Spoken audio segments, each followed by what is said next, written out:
Good morning, my dear friends. How are you all doing today? I hope you're well, healthy, and at peace. My name is Linda Andrews Thompson, and I'm 72 years old now.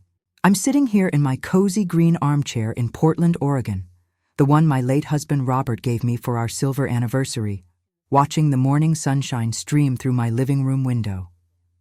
From where I sit, I can see my entire collection of ceramic guinea fowl figurines decorating the wall. Each one handmade, each one unique. Each one a testament to the life I've built from the ashes of my past.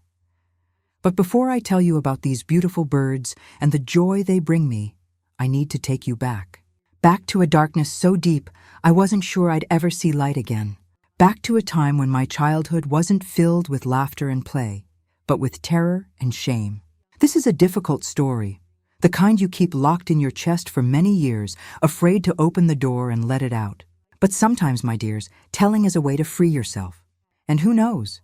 Maybe my story will help someone going through something similar. I was born in 1953 in a small town called Millfield in rural Ohio. Back then, it was the kind of place where everyone knew everyone, where secrets were whispered behind lace curtains, and where appearances mattered more than truth. My family lived in a large house in the upper part of town, an old building with dark wood, a wraparound porch, and tall windows that my mother kept impeccably clean. To anyone passing by, we looked like the perfect family. My father, Oscar Thompson, owned the only electrical supply store in the region. He was a tall man with broad shoulders, always impeccably dressed in pressed shirts and dress pants, even on the hottest summer days. He had cold green eyes like well water and a thick mustache that he trimmed meticulously every week. In town, everyone respected him.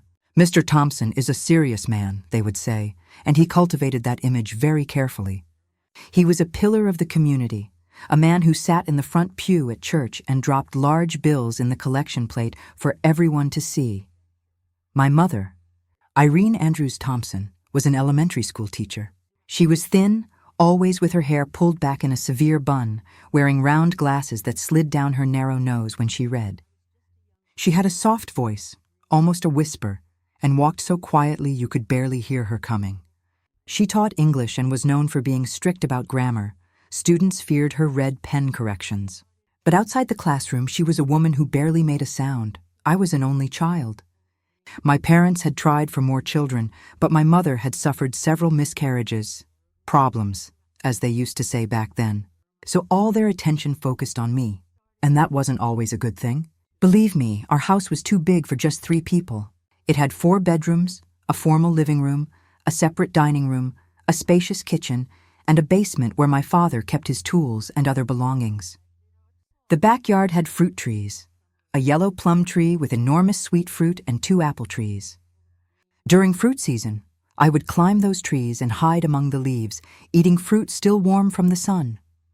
Those were rare moments of freedom, moments when I could pretend I was just a normal girl with a normal life. At school, I was quiet, keeping to myself.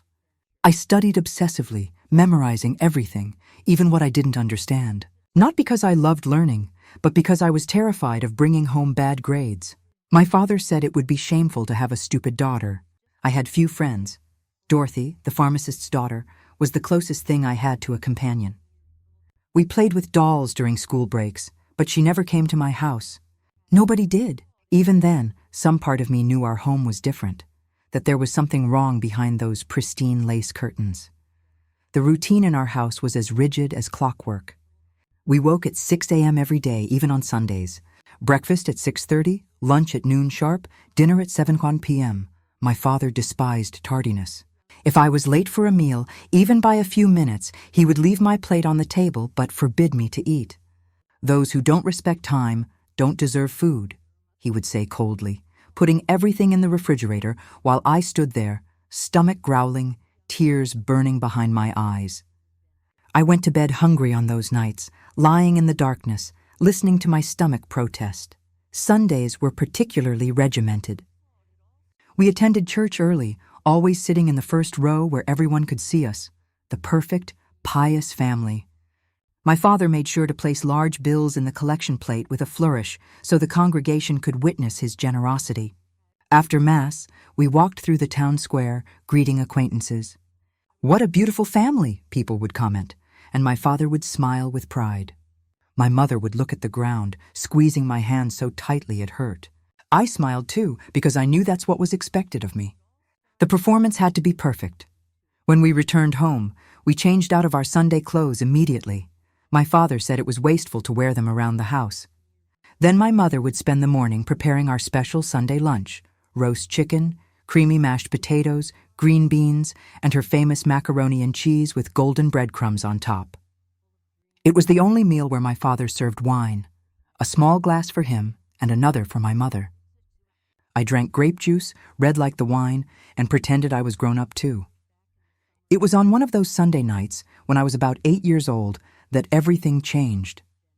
That was the night my childhood truly ended, though I didn't understand it at the time. After dinner, my father made an announcement that sent a chill down my spine, though I couldn't have explained why. "Tonight, we're going to have a family movie night," he said, his voice carrying a strange excitement I'd never heard before. My mother looked at him with an expression I couldn't read at the time. Now, looking back through the lens of decades, I recognize it was fear mixed with something darker. Maybe anticipation, maybe resignation. She didn't protest. She never protested. He told me to go take a bath and put on my pajamas while he arranged the living room. When I returned, freshly scrubbed and nervous without knowing why, the room had been transformed. All the lights were off except for one small lamp in the corner, casting weak, yellowish shadows across the walls. The curtains were drawn tight, sealing us off from the outside world. The television was on, but it showed only static, no channel tuned in, just endless gray and white noise. My father had dragged his armchair to the center of the room, positioning it to face the television. "Come here, daughter," he called, patting his knee lightly. The gesture looked innocent enough, but everything in my body told me to run. Still, I obeyed. I always obeyed. My mother entered carrying a large bowl of popcorn, the kernels gleaming white in the dim light. She settled into the armchair next to us, placed the bowl carefully in her lap, and began to eat, slowly, mechanically, one kernel at a time. The crunching sound seemed impossibly loud in the quiet room. "Tonight, Daddy is going to teach you some important things," my father said, his voice lower now, rougher. "Things that special daughters learn from their fathers. What happened next, my dears, is difficult to tell. At that age, I didn't really understand what was happening. I just knew it was wrong, that it hurt in ways I didn't have words for, that afterward I felt dirty and broken, as if I had somehow done something terribly wrong.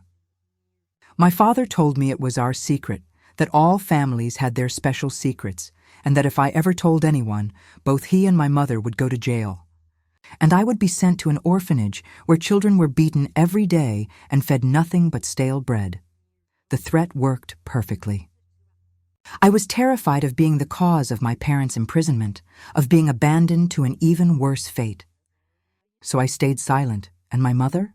She just sat there in her chair throughout it all, watching us, eating her popcorn. Sometimes I would look at her, silently begging her to do something, to say stop, to protect me. But she just continued chewing slowly, her eyes fixed on us as if we were nothing more than an evening television program. The only sound she made during those sessions was the steady crunch, crunch, crunch of popcorn between her teeth. That sound still haunts my nightmares. Those movie nights became a weekly ritual, as predictable and inescapable as Sunday church. Every week, after dinner, after dishes, after the sun had set and the neighborhood had gone quiet, it would begin again. My father would arrange the living room the same way each time. Lights dimmed, curtains drawn, television static filling the air like white noise to cover any sounds. My mother would appear with her bowl of popcorn, take her place in the armchair, and become an audience to my destruction. I tried everything to avoid those nights.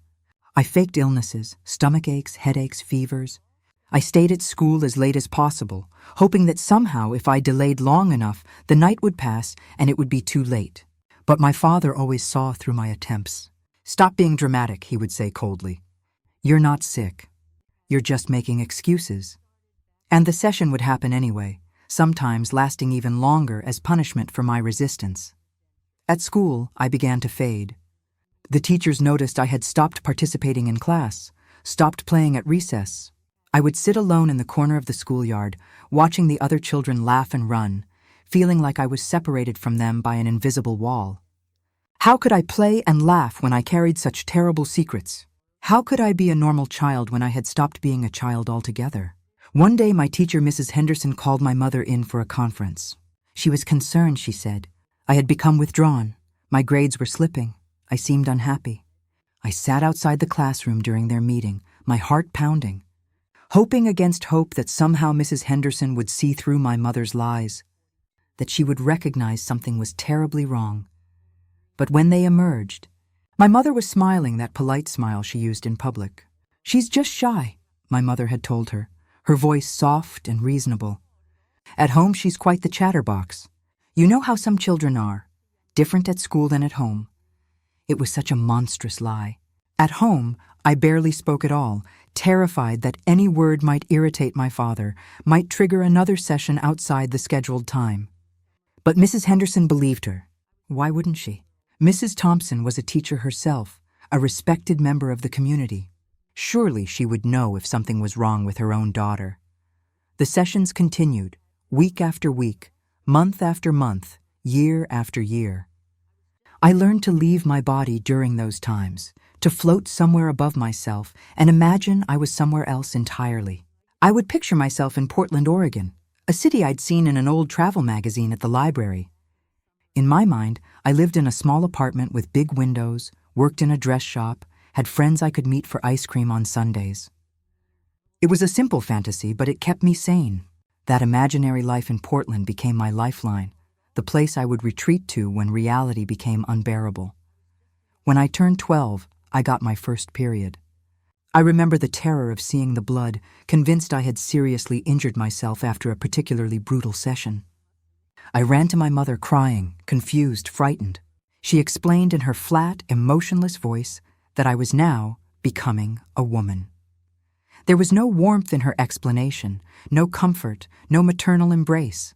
Just cold facts delivered like a biology lesson. That night, I heard my parents arguing in their bedroom, the first time I'd ever heard my mother raise her voice. I couldn't make out the words, but my father's tone was angry, insistent. My mother's voice got quieter and quieter until finally there was silence. The next week, the movie nights changed. Now they happened in the basement, and they were different. Worse in ways I still struggle to articulate even now, more than 50 years later. The basement was cold and damp, with concrete floors and stone walls that seemed to absorb sound. My father had set up a mattress down there, covered with clean white sheets that my mother changed after each session. There was a single bare light bulb hanging from the ceiling, casting harsh shadows. And still, my mother came with her bowl of popcorn. She would sit in an old wooden chair my father had placed in the corner. "Your mother's throne," he called it with a laugh that made my blood run cold. She would sit there and watch, crunching her popcorn, her face completely blank, as if she were watching the most boring television program imaginable rather than witnessing her daughter's ongoing destruction. I started keeping a diary. It began as a desperate attempt to hold on to some sense of reality, to document what was happening so I wouldn't start believing it was all just a terrible nightmare. I wrote everything down, every detail of the sessions, every word my father said, every empty look from my mother. I kept the diary hidden under a loose floorboard in my room, a hiding place I discovered years earlier. It was the only place I felt safe putting my truth. Writing in that diary became my ritual, my own form of prayer. After each session, once my parents were asleep and the house was finally quiet, I would pull out the diary by flashlight and write. Sometimes I filled pages with tiny, cramped handwriting, desperate to get every detail down. Other times I could only manage a few sentences before the memories became too overwhelming and I had to stop. But I always wrote something. That diary became proof that I existed, that what was happening to me was real, that I wasn't going crazy. By the time I turned 14, I had completely changed. The photos from that time show a gaunt teenager with hollow eyes and a permanent flinch, as if expecting a blow at any moment. I lost weight rapidly. My ribs showed through my thin cotton dresses, and my arms looked like brittle sticks. At school, concerned teachers would ask if I was eating enough, if everything was okay at home. I learned to lie smoothly. Yes, ma'am. Everything's fine. I'm just not very hungry these days. It was around this time that Miss Olivia arrived at our school. She was young, fresh from Portland, that magical city from my fantasies, and she brought with her a breath of fresh air that felt like it might actually reach me through the suffocating darkness. She dressed differently from the other teachers, spoke more freely, had ideas about literature and life that seemed revolutionary in our small town.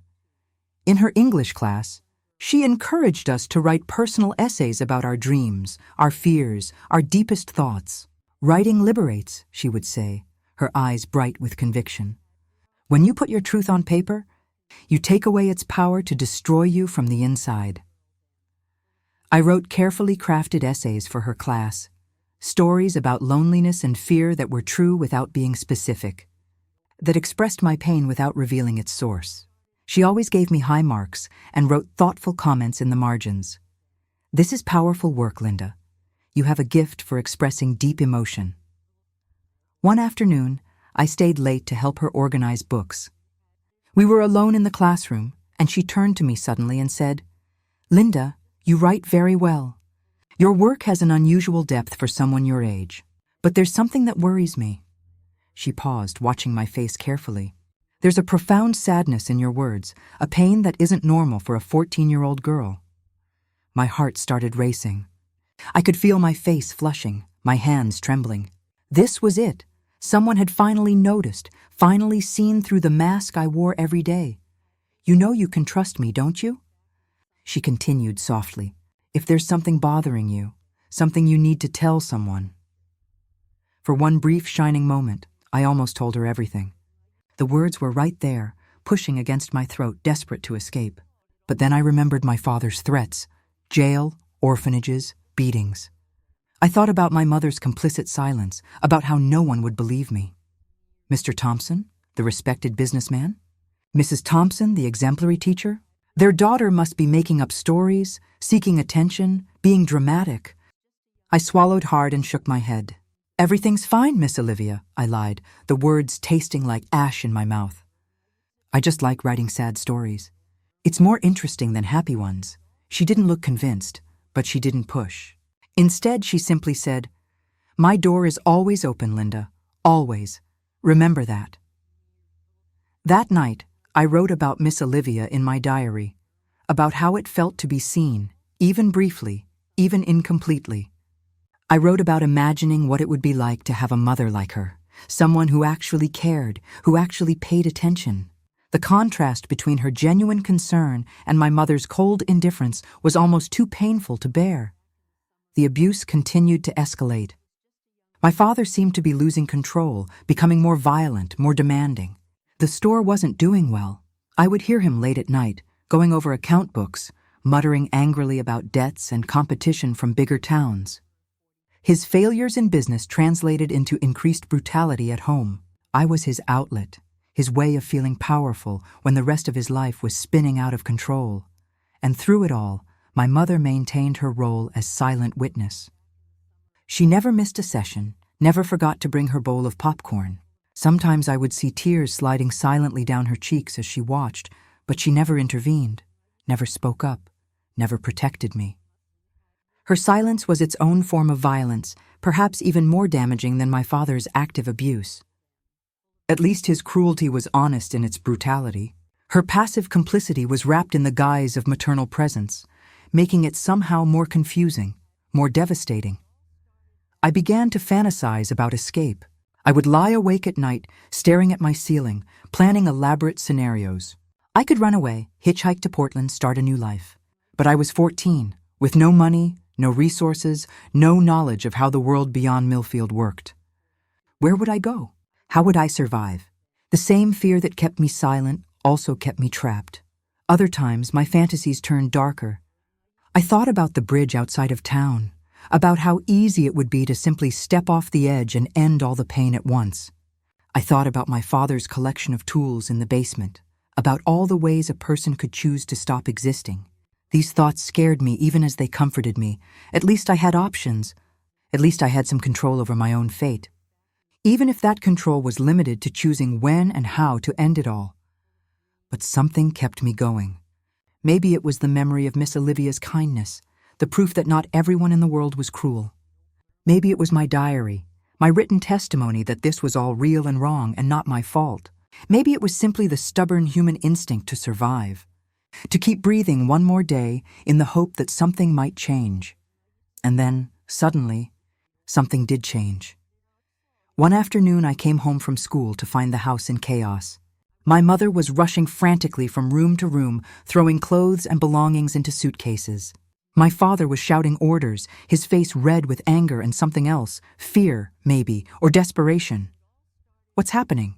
I asked, my voice small and frightened. "We're moving," my father snapped. I closed the store. "We're going to Cincinnati. I have a cousin there who got me a job at a factory." I felt a strange mix of emotions crash over me. Terror at the unknown, yes, but also, could it be? A tiny spark of hope. Moving to a different city meant leaving behind everything familiar. My school, Miss Olivia, Dorothy, the only life I'd ever known. But it also meant leaving behind the basement, the theater of horror that had defined my existence for so long. Maybe in a bigger city, with more people and more eyes watching, my father would be afraid to continue. Maybe distance from his reputation in Millfield would somehow break the pattern. Maybe, just maybe, this move would give me a chance at something different, something better. "When are we leaving?" I managed to ask. "Tomorrow morning," he said brusquely. "Pack only what you need. We'll buy the rest when we get there." That night, as I packed my small suitcase, I made a crucial decision. I left behind most of my clothes, my few books, the small toys I'd kept from childhood. I took only one thing that truly mattered: my diary. I wrapped it carefully in an old blouse and hid it at the bottom of my suitcase. It was my only proof of what I'd endured, my only witness to the truth. Without it, I feared I might start to believe that maybe I'd imagined it all, that maybe I was the crazy one after all. The next morning, we left Millfield before dawn. I didn't get to say goodbye to anyone. Not Miss Olivia, not Dorothy, not the teachers who had noticed something was wrong even if they didn't know what. As the bus pulled away, I watched through the window as Millfield disappeared behind us, the town growing smaller and smaller until it was just a memory on the horizon. I pressed my forehead against the cool glass and whispered a prayer to a God I wasn't sure I believed in anymore. Please, please let this be different. Please let Cincinnati be a new start. But even as I prayed, I could feel the truth settling like a stone in my stomach. Hell wasn't a place. Hell was traveling with us, sitting in the seat right in front of me, ready to unpack its horrors in whatever new location we called home. Cincinnati was waiting, and so was the basement of the neighboring house. To be continued in Chapter 3, The Discovery. My dear friends, I know this is difficult to read. It was difficult to live, and it's difficult to share even now. But please stay with me. This story doesn't end in that darkness. There is light ahead, I promise you. Because I survived. I'm here, at 72 years old, in my peaceful Portland apartment, surrounded by my guinea fowl, living proof that even after the worst horror, life can bloom again. If you're hurting, if you're trapped, please know, this is not where your story ends either. Keep reading, keep hoping, keep surviving. The dawn is coming.